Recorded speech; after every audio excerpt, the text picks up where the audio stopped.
Karena mubazir, turunan dari X pangkat 5, turunan ke 6-nya ya jelas 0. Ya tidak.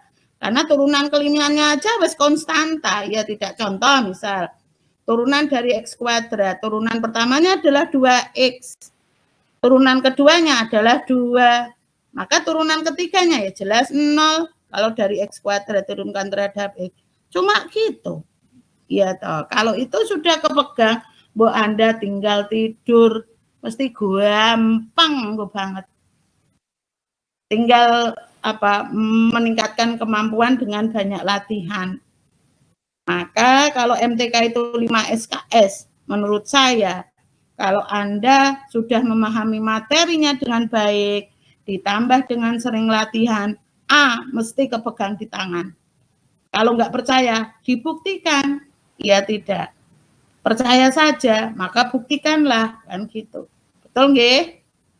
Ya, berarti ada PR ya hari ini. Nah, kita masih punya satu materi lagi ini, PD linear tingkat N dengan koefisien variabel ya, yang tidak homogen.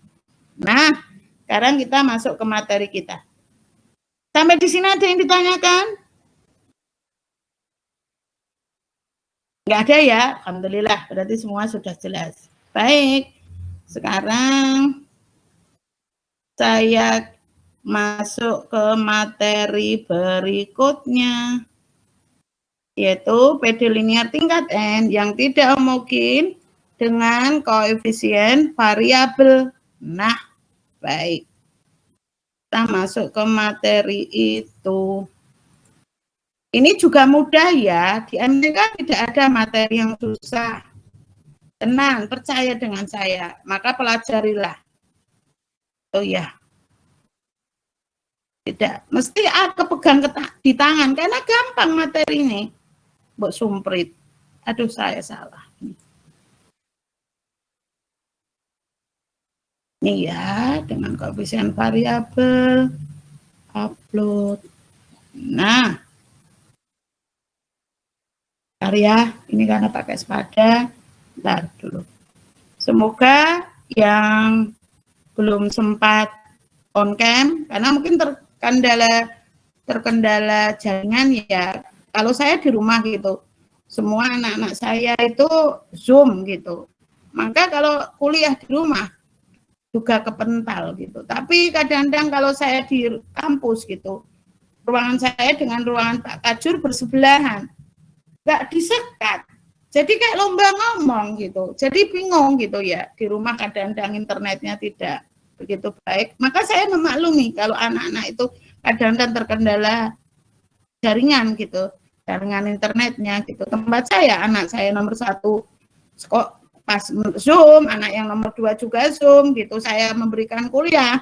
Ya tinggal banyak berdoa aja gitu ya, semoga semuanya lancar-lancar jaya gitu ya. Ya toh kadang-kadang kan berlomba, apalagi tanggal tua, kalau kita wifi-nya unlimited gitu, di tanggal tua kan tinggal sisa-sisa ya, nyawanya tinggal separuh gitu, hidup segan mati pun tak mau gitu, mesti gitu. Kalau waduh gitu nggak apa-apa lah gitu, ya memang nggak apa-apa, tapi yang penting kan kita punya ikhtiar. Baik, sekarang kita masuk ke PD linear tidak homogen dengan koefisien variabel. Ini kita ada 2 bentuk persamaan. Kita bisa menyelesaikan dengan persamaan linear Cauchy atau Legendre. Tergantung yang mana?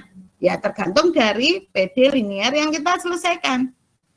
Itu. Ada lagi nanti kalau setelah UTS ada materi PD linear tingkat N dengan koefisien variabel, bisa kita selesaikan dengan Bessel, bisa. Tapi kalau dengan Bessel itu gampang ya, tinggal plak-pluk gampang gitu.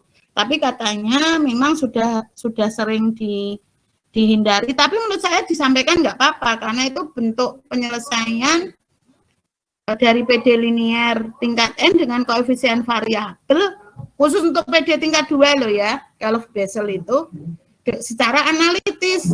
Maka sekarang orang-orang kan menjadi kreatif ya. Maka untuk menyelesaikan PD linear tingkat N gitu, dengan koefisien variabel yang tidak homogen, kan dengan mudah diselesaikan secara numeris.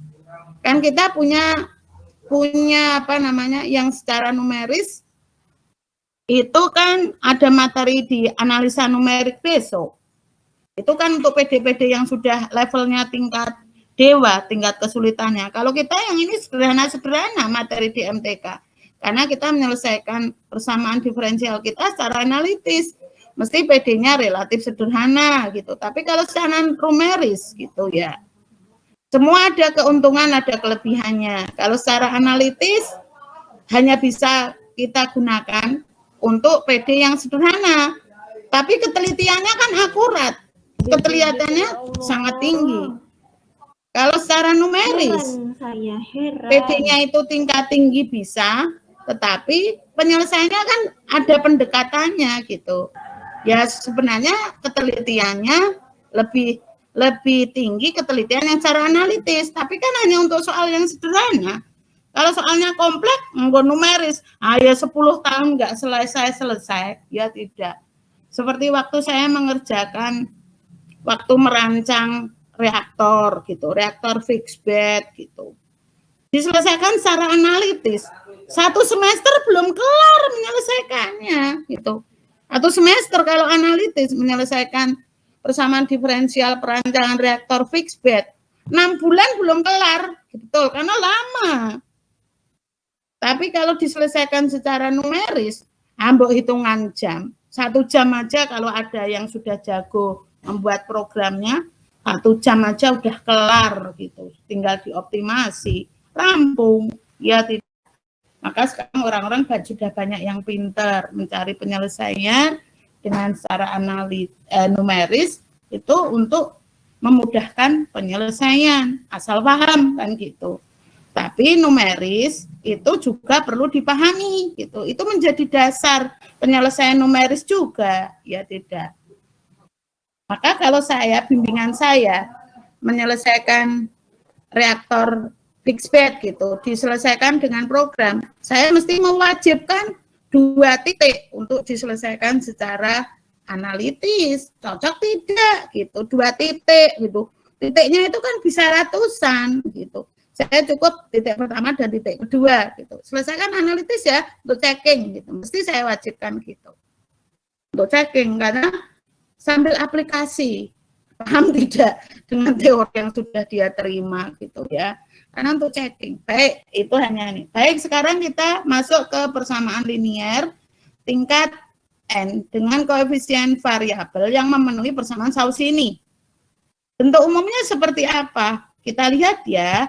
Bentuk persamaannya adalah ini, A0 X pangkat N. Karena ini PD linearnya tingkat N.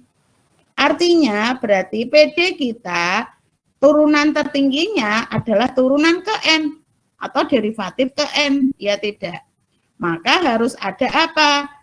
dN Y per dx pangkat N, turunan ke N. Ada syaratnya apa?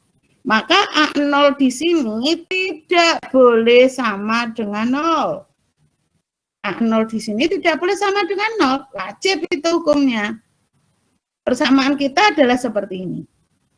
Kita kemarin sudah mengenal istilah diferensial operator. Maka persamaan 11 ini, kalau ditulis dalam bentuk diferensial operator masih ingat ya, D per dx. Nah, kalau perubah bebasnya T ya D per dt. Kalau perubah bebasnya Z ya D per dz, tergantung perubah bebasnya. Ya, diferensial operator kan gitu. Kalau PD kita ini perubah bebasnya X, perubah tidak bebasnya adalah Y. Sehingga bentuk diferensial operatornya adalah apa? D per dx. Betul ya, diturunkan terhadap perubah bebasnya. Perubah bebas kita adalah X. Maka diferensial operator kita adalah D per dx. Nah, untuk persamaan 11 kita, ini ada koefisien. Ada A0, ada A1, A2, A3, dan seterusnya sampai AN. Ini adalah wajib konstanta. Ternyata Selain ada koefisien A0, A1, A2, dan seterusnya sampai AN, ternyata setiap suku ini selalu dikalikan dengan fungsi X. Ya tidak, karena judulnya aja PD linear tingkat N dengan koefisien variabel. Maka di sini kita lihat, A0 kita di sini itu dikalikan dengan X pangkat N. A1 kita dikalikan X pangkat N-1. A2 kita dikalikan dengan X pangkat N-2 dan seterusnya. Kalau ada AN-1, maka dikalikan dengan X pangkat 1. Kalau ada AN, maka dikalikan dengan X pangkat 0 adalah 1. Ya tidak. Itu sama dengan Qx. Kenapa sama dengan Qx? Karena materi kita adalah PD tidak homogen. Syarat PD tidak homogen, wajib Qx-nya tidak boleh sama dengan 0. Judulnya tidak homogen, ya tidak. Maka Qx tidak boleh sama dengan 0. Kalau PD homogen yang Qx-nya sama dengan 0. Betul tidak? Nah, sekarang persamaan 11 kita, itu kita tulis dalam bentuk diferensial operator. Sehingga persamaan kita menjadi seperti ini. Untuk menyelesaikan, di sini masing-masing koefisiennya ada fungsi X, ya toh? Maka untuk menyelesaikan PD linear tingkat N dengan koefisien variabel, cara menyelesaikannya harus kita rubah menjadi apa? PD linear dengan koefisien konstan. Saya ulangi lagi, kalau kita punya PD linear tingkat N dengan koefisien variabel, maka untuk menyelesaikannya wajib kita rubah menjadi PD linear tingkat N dengan koefisien konstan. Seperti yang materi kemarin sudah kita pelajari, yang hari ini tadi sebelumnya kita pelajari. Cara merubahnya bagaimana? Dari koefisien variabel menjadi koefisien konstan itu dengan melakukan substitusi seperti ini. Langkah pertama, kita memisalkan dulu fungsi perubah bebas kita yaitu X, kita misalkan menjadi bentuk baru. X kita buat sama dengan eksponensial Z. Ini dalam rangka merubah PD linear dengan koefisien variabel berubah menjadi PD linear dengan koefisien konstan supaya bisa diselesaikan. Maka kita misalkan merubah bebas kita yaitu X dibuat sama dengan eksponensial Z. Akibatnya apa? Sekarang kalau ini kita len-lenkan gitu ya. Maka kalau ada X sama dengan eksponensial Z, maka Z adalah sama dengan len X. Sudah kita pelajari waktu PD linear tingkat 1 ya. Jadi nggak perlu ditanyakan. Z sama dengan len X. Sekarang kalau ini kita turunkan, maka dz. Karena Z ini kan fungsi X. Wong Z aja sama dengan len X. Maka kalau Z ini kita turunkan terhadap X, maka menjadi apa? Ya, seper X. Ya tidak. Z kita kan fungsi X. Z sama dengan len X. Artinya Z kan fungsi X. Maka dz per dx ya sama dengan seper X. Sehingga dz per dx kita adalah sama dengan seper X. Sekarang langkah pertama. Kita mau mencari, ini ujung yang di sini. Ini kan ada D kali Y. Ini masih ada koefisien variabel karena ada X. Sekarang kita cari dulu DY kita. D kita adalah D per DX. Maka Y kita turunkan untuk turunan pertama karena DY. Ya tidak. D besarnya tahu ini maksudnya diferensial operatornya. Sehingga kalau ada DY kan sama dengan DY per DX. Sambil dilihat gerakan kursor-kursornya ya, karena yang menyebutkan D-nya beda ya, bentuk derivatif dengan diferensial operatornya cara menyebutkannya kan sama, tapi bentuknya beda. Ya, karena diferensial operator D besar itu kan sama dengan D per DX. Ya toh, menyebutkannya sama-sama D ya. Jadi Anda harus melihat gerakan kursor saya. Sekarang ada DY kan sama dengan DY per DX. Padahal kita sudah merubah bahwa X adalah eksponensial Z, ya kan? Sehingga kita menggunakan aturan rantai DY per, ini ada DY per DX, bisa kita rubah menjadi apa? DY per DZ kali DZ per DX. Betul tidak? Waktu belajar kalkulus yang di semester 1 yang 4 SKS kan ada aturan rantai. Maka kalau ada DY per DX, bisa kita rubah menjadi apa? DY per DZ kali DZ per DX. DY per DZ tadi sudah kita turunkan, yaitu 1/X. Maka persamaan kita, kalau ada DY, dilihat gerakan kursor saya, DY ya sama dengan 1/X DY per DZ. Ya toh? Sekarang ruas kiri, ruas kanan kita kalikan dengan X. Akibatnya apa? Menjadi X DY sama dengan DY per DZ. Tadi yang semula perubah bebasnya X, kita rubah menjadi perubah bebasnya adalah Z. Kita simbolkan. Kalau diferensial operator itu kita simbolkan dengan D, maka ini ada, ini nggak tahu ya, bentuknya menyebutnya apa ya. Saya menyebutkannya apa enaknya, D besar gitu aja ya, karena kita harus bisa membedakan. Kalau D itu adalah D per D, D per DX, D adalah D per DX, maka kalau D, apa yang lab? Yang lab Pak Adi. Loh, Pak Adi kok undangnya sudah pakai Zoom, makanya saya nggak pesen snack.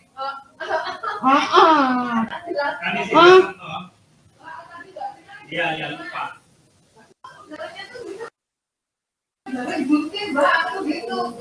D per DZ. Maka ini adalah, waduh, kudu tuku snack, tuku maem kalau snack ning dia Mbak Nurmi. Snack dan jaluk snack karo maem Mbak. Oh.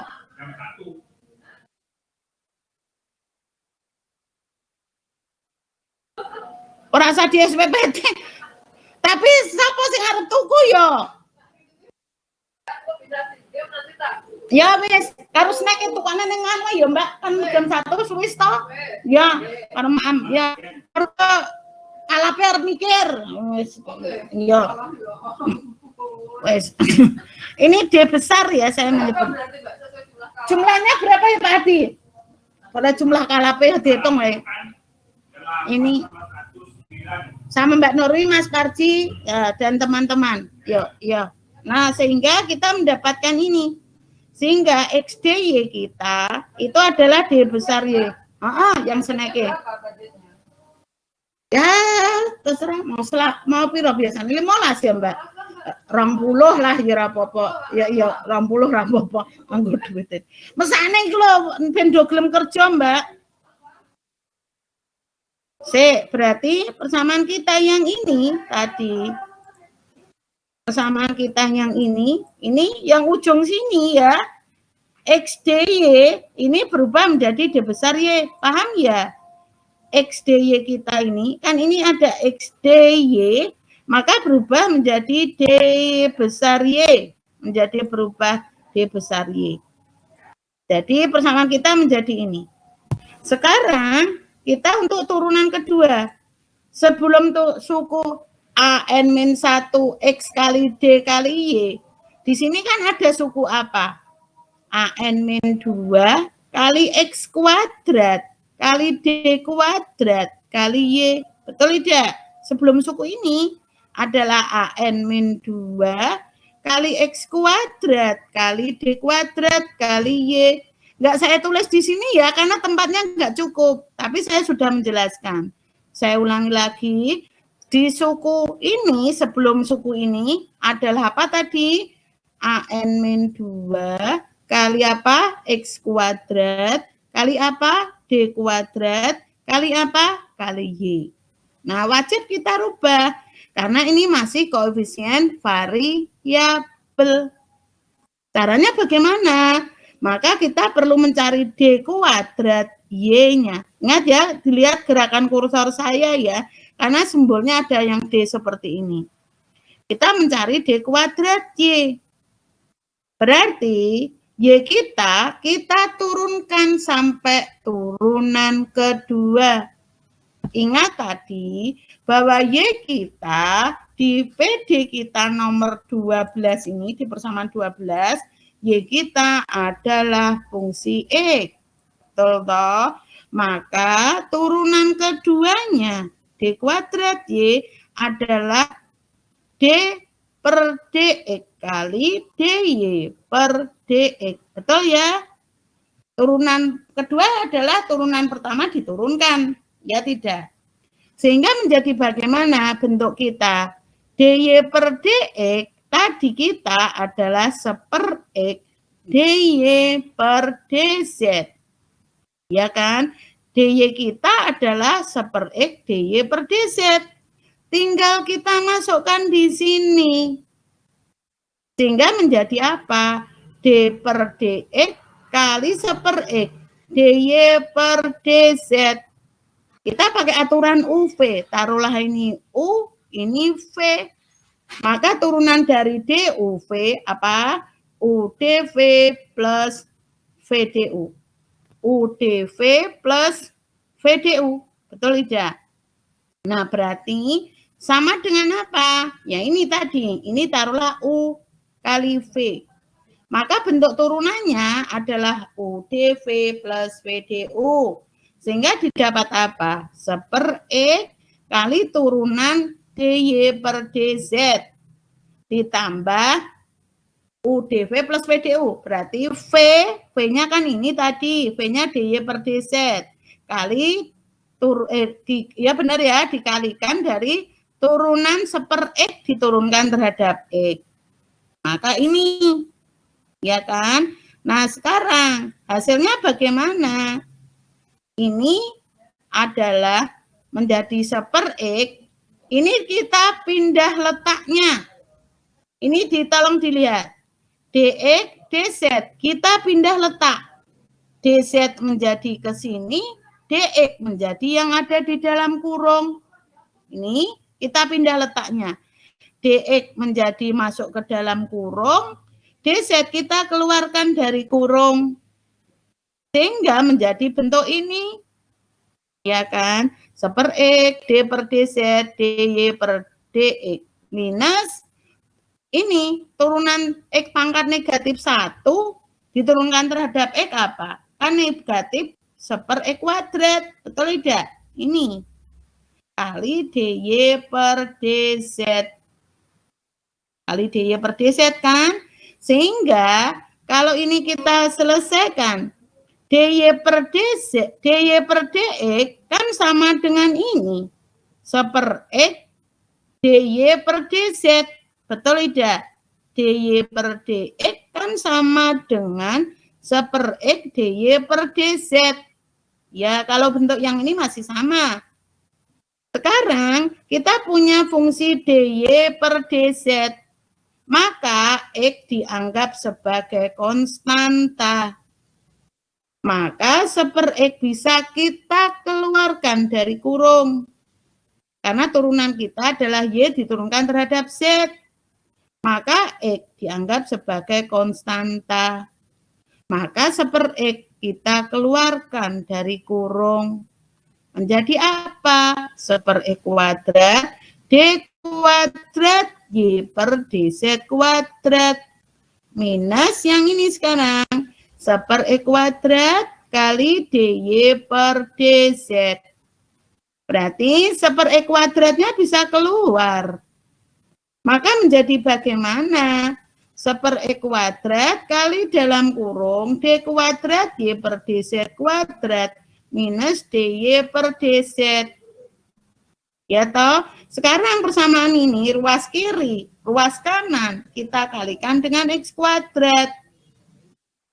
Maka menjadi apa? X kuadrat D kuadrat Y kali Y sama dengan ini. D kuadrat Y per DZ kuadrat minus DY per DZ. Atau bentuk ini bisa kita rubah menjadi ini. Menjadi apa? D kuadrat minus D kali Y. D kuadrat minus D kali Y kan bisa kita rubah menjadi bentuk ini. D kali D min 1 kali Y. Maka persamaan kita menjadi bagaimana? X kuadrat kali D kuadrat kali Y sama dengan D kali D min 1 kali Y. Ya tidak? Jadi kita sudah mendapatkan dua persamaan tadi. Yang pertama, X DY sama dengan D besar Y. X kuadrat D kuadrat Y adalah D besar kali D besar min 1 kali Y. Nah, sekarang sebelum suku tadi, AN min 2 kali X kuadrat kali D kuadrat Y, sukunya apa? AN min 3 kali X pangkat 3 kali D pangkat 3 kali Y. Maka kita rubah supaya menjadi koefisien konstan. Langkahnya caranya sama ya, sudah ada di modul ya, tinggal Anda baca, sudah ada. Supaya meringkas waktu, karena itu idem langkahnya, tidak perlu saya sebutkan di sini, langkahnya tinggal Anda baca, maka kita mendapatkan bentuk X pangkat 3, D pangkat 3, Y menjadi ini. D besar kali D min 1 kali D min 2 kali Y. Betul ya? Kalau tadi X DY ya sama dengan DY. Ya toh? Kalau ada X kuadrat D kuadrat Y sama dengan apa? D besar kali D min 1 Y. Kalau ada X pangkat 3, D pangkat 3 Y menjadi apa? D besar kali D besar min 1 kali D besar min 2 kali Y. Nah, sekarang kalau ada X pangkat N, D pangkat NY, analog dengan persamaan yang sudah kita bahas tadi, maka kita mendapatkan bentuk X pangkat N kali D pangkat NY, ya sama dengan apa? D besar kali D besar min 1, kali D besar min 2, kali D besar min 3, dan seterusnya, kali, kalau X-nya pangkat, kalau D-nya pangkat 3 aja sampai D min 2.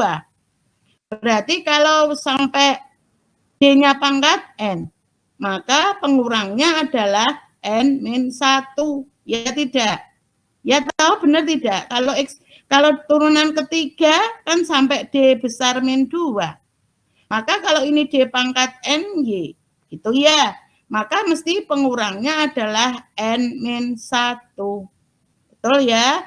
Nah, sehingga kita mendapatkan bentuk D besar kali D besar min 1 kali D besar min 2, D besar min 3, dan seterusnya sampai D besar min N plus 1 kali Y. Hasil yang sudah kita dapatkan, kita masukkan ke persamaan 11 atau 12 tadi. Ya toh? Kita masukkan, kita masukkan ke persamaan 11 atau 12 tadi. Ya. Sehingga hasilnya menjadi bagaimana? Nah, sehingga hasil kita, persamaan 11 atau 12 kita, itu menjadi seperti ini. Ya toh, ini saya tulis. Ini untuk yang A0 kali X pangkat N kali D pangkat NY. Bentuknya adalah ini. Yang sekarang A1 kali X pangkat N-1 kali D pangkat N-1. Hasilnya adalah ini. Karena tempatnya saya nggak cukup, saya menuliskannya saya ringkas. Ya toh, karena bisa sampai di sana, di ujung sana, di alun-alun, kalau saya tulis semua. Ya toh, sehingga saya menuliskannya saya ringkas. Sehingga untuk harusnya suku ini adalah AN-1 kali D besar min 1. Ya toh? AN-2, sorry. Yang ini kan AN-2 kali D besar min 1. Kemudian AN-1 kali D ditambah AN kali Y. X-nya kan tadi sama dengan eksponensial Z. Sehingga persamaan kita adalah ini. Baik, sekarang untuk contoh 1 kayaknya masih cukup ya. Contoh 1 masih cukup. Sekarang kita punya bentuk ini, bentuk yang ini. Kita contoh soal 1 aja ya. Satu aja karena waktunya tidak cukup. Nah. Kita punya bentuk X kuadrat D kuadrat minus 2Y sama dengan X. Kan gitu. Kita ini jelas PD-nya adalah linear tingkat 2 yang tidak homogen dengan koefisien variabel karena ada X kuadrat di D kuadrat. Penyelesaiannya sama. Y sama dengan YC plus YP. Tadi jelas persamaan ini memenuhi persamaan Cauchy, ya tidak? Maka X kita buat sama dengan eksponensial Z. Akibatnya apa? Karena PD kita itu adalah linear tingkat 2, maka X kuadrat kali D kuadrat Y ya berubah menjadi bentuk ini. D besar kali D besar min 1Y. Nah, tinggal kita masukkan ke soal. Maka menjadi apa? X kuadrat D kuadrat ya adalah sama dengan D kali D min 1. Dikurangi 2 kali Y. X kita sama dengan eksponensial Z. Bentuknya kita adalah itu. Sehingga persamaan kita kalau kita sederhanakan menjadi bagaimana? D kuadrat minus D min 2 kali Y sama dengan eksponensial Z. Sehingga kalau dirubah menjadi bentuk ini. Persamaan karakteristik kita bagaimana sekarang? M-2 kali M plus 1 sama dengan 0. M1-nya 2, M2-nya negatif 1. Negatif 1 ya ini salah ya. Ini salah, ini perlu dikoreksi, ini negatif 1. Nah, sehingga YC kita bagaimana? Ingat ya, ini X kita rubah menjadi eksponensial Z. Betul toh? Sehingga YC kita adalah apa? C1 eksponensial 2Z plus C2 eksponensial negatif Z. Ini harus kita rubah menjadi fungsi X. Kenapa harus kita rubah menjadi fungsi X? Karena soal kita PD-nya adalah Y sebagai fungsi X. Cara merubahnya bagaimana? Kalau kita punya X itu adalah sama dengan X itu adalah eksponensial Z, maka kalau ada X kuadrat ya sama dengan eksponensial 2Z karena dipangkatkan 2, ya tidak? Maka persamaan kita C1 eksponensial 2Z ya sama dengan X kuadrat. Nah, sekarang yang ini. Kalau kita punya X sama dengan eksponensial Z. Semua dipangkatkan negatif 1. Maka ini juga dipangkatkan dengan negatif 1. Maka kita bisa mengatakan X pangkat negatif 1 ya sama dengan eksponensial negatif Z.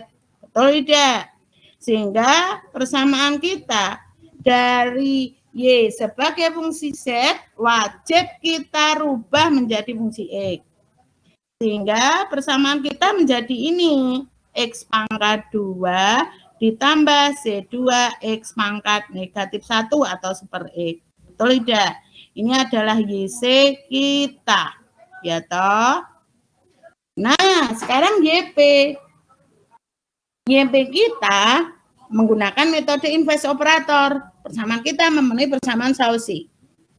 YP kita adalah seper FD kali eksponensial Z, ya tidak?